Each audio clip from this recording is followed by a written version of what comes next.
So hello everyone, तो कैसे हो आप सब। तो मैं यहाँ से मिल रही हूँ, शाम के 5 बज रहे हैं। तो मैंने थोड़ा बहुत पढ़ाई की है। पढ़ाई करने के बाद मैं आ गई थी नीचे। तो मैंने सोचा है कि आज थोड़ा फ्रीज ही कर लेती हूँ। पूरा तो साफ़ नहीं करूँगी, बस थोड़ा ऊपर ऊपर से साफ़ करना था। थोड़ा ऐसी कचरा वगैरह होता था, तो बस फटाफट यही काम कर लूँगी इसके हटा के, क्योंकि फुर्सत से ही करूँगी कभी कंप्लीट फ्रीज तो, क्योंकि बहुत ज़्यादा सामान है तो उसमें 1 घंटा या आधा घंटा तो लगेगा ही।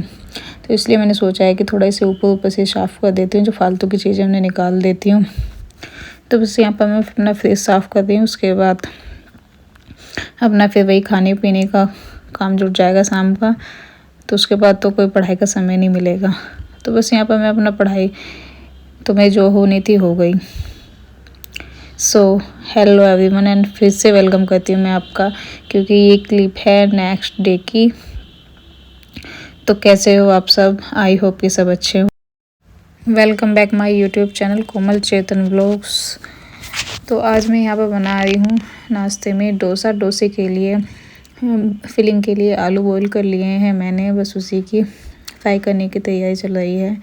तो यहाँ पर देखो शिव के डैडी कैसे देख रहे हैं वो टैबलेट में देख रहे थे, क्योंकि टैबलेट चलाया हुआ था मैंने। मैं अपना सीरीज़ चला लेती हूँ, जो मतलब पढ़ती हूँ, थोड़ा उसका रिवाइज़ भी हो जाता है। तो थोड़ा थोड़ा सुबह को काम करते हुए उसे चला लेती हूँ, थोड़ा कैच हो ही जाता है। प्रॉपर तो नहीं हो पाता क्योंकि ध्यान चारों तरफ रहता है, बट फिर भी मैं चला ही लेती हूँ, कुछ तो समझ आएगा।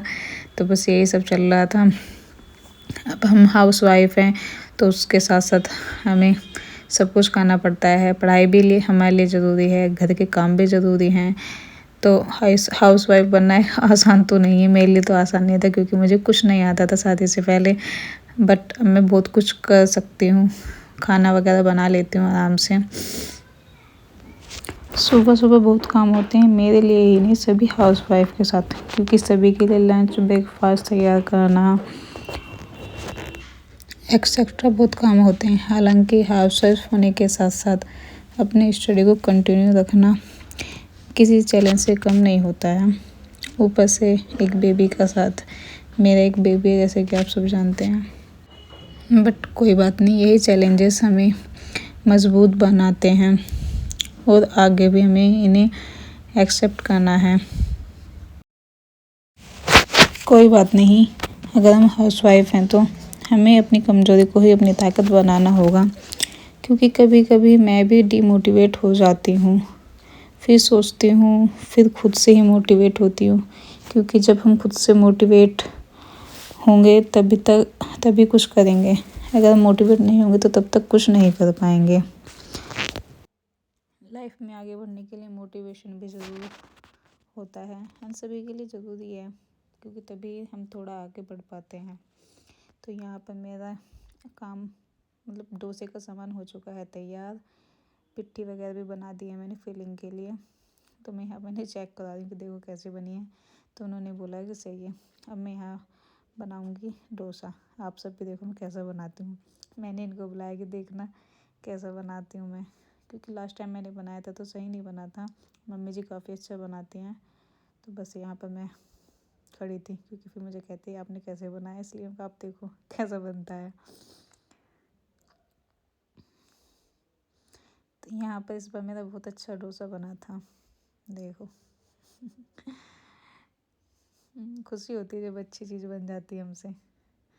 तो इन्होंने मुझे पास कर दिया था कि हाँ अच्छा बना है। इन्हें खाना बनाना आता है तो मुझे भी कुछ चीज़ें सिखा देते हैं मुझसे कहते हैं कि तुम कुछ नहीं आता, वो तो मुझे आता ही नहीं है, और मैं फिर भी कर लेती हूँ। लोग कहते हैं भैया कि खेतों के बने जो नक्शे होते हैं उनको खसरान खतौनी कहते हैं। या बेटा समझ लो, कोई दिक्कत नहीं। खसरान खतौनी का मतलब क्या है कि प्रत्येक 2 साल के बाद खसरा हमेशा बदला जाता है। खसरा 2 साल के बाद बदला जाएगा। क्यों बदला जाएगा तुम सर? क्योंकि बेटा जी खसरे में क्या होता है, खसरे में किसान की फसल का विवरण होता है, और किसान कई बार अपनी फसल बदल देता है बेटा। अच्छा, खसरा में विवरण होता है कि खेत पर पेड़ कितने लगे, खेत के पास कोई कुआं है या नहीं है, खेत के पास कोई ट्यूबवेल लगा या नहीं है, इसका विवरण होता है। इस सब का विवरण का होता है खसरे में होता है बेटा। लेकिन खतौनी में जमीन का विवरण है, जमीन कितनी है उसके पड़ोसी जमीन कौन सी है, जमीन की फिक्स पोजीशन क्या है, जमीन का मालिक कौन है, उसके और हिस्सेदार कौन से हैं, उसकी वल्दियत का भी विवरण होता है। इसकी वल्दियत मतलब माता पिता वाली, है ना। कहाँ गई? ठीक है, सभी समझ में आ गया? तो यस लिख दो। सही है, ठीक है, तो सभी समझ में आ गया कि नहीं आ गया? अब तुम ये क्या कर दो, लाइक कर दो, जिन्होंने लाइक नहीं किया लाइक कर दो इस बात पे, तो जिन्होंने सब्सक्राइब नहीं किया चैनल को क्या कर देना।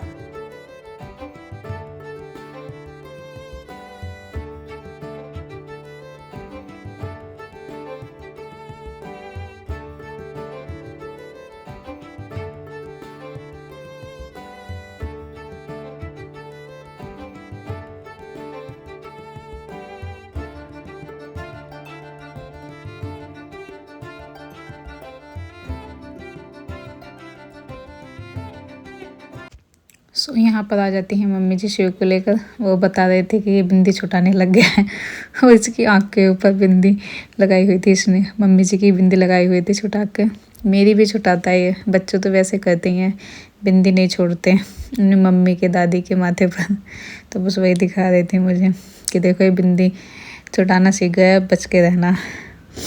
तो यहाँ पर मेरा बन चुका है डोसा। बहुत अच्छे बने थे, क्रिस्पी क्रिस्पी।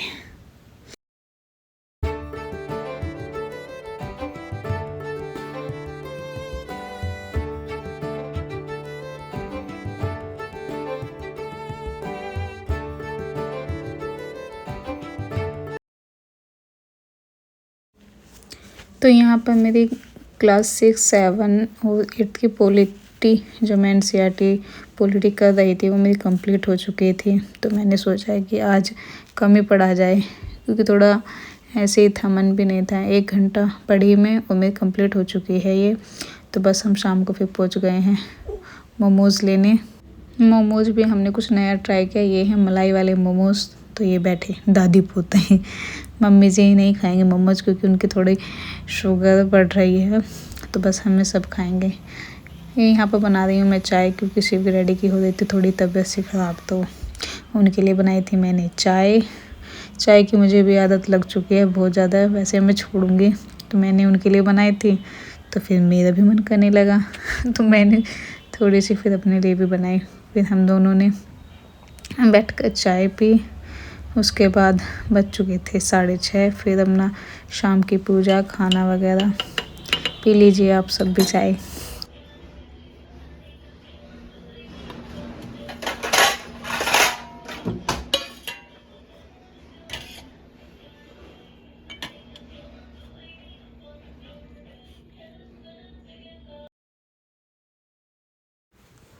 तो मैं यहाँ आ चुकी हूँ अपना काम ख़त्म करके। रात का इनकी हो रही थी तबीयत ख़राब, तो मैंने इन्हें ज़बरदस्ती उठाया कि उठो ऑयलिंग करनी है, क्योंकि 2 दिन हो गए थे नहीं की थी। हफ्ते में 3 बार तो करनी होती है। तो बस ऑयलिंग कर रही हूँ मैं अपना। शिव भी आ जाएगा तब तक फिर हम सोते हैं। तो यही था बस आज का व्लॉग। तो कैसा लगा मेरा व्लॉग कमेंट करके ज़रूर बताएं। लाइक सब्सक्राइब ज़रूर करें, और जो भी नए लोग मेरे चैनल को देख रहे हैं तो सब्सक्राइब करके ज़रूर जाएं। Thank you, bye bye.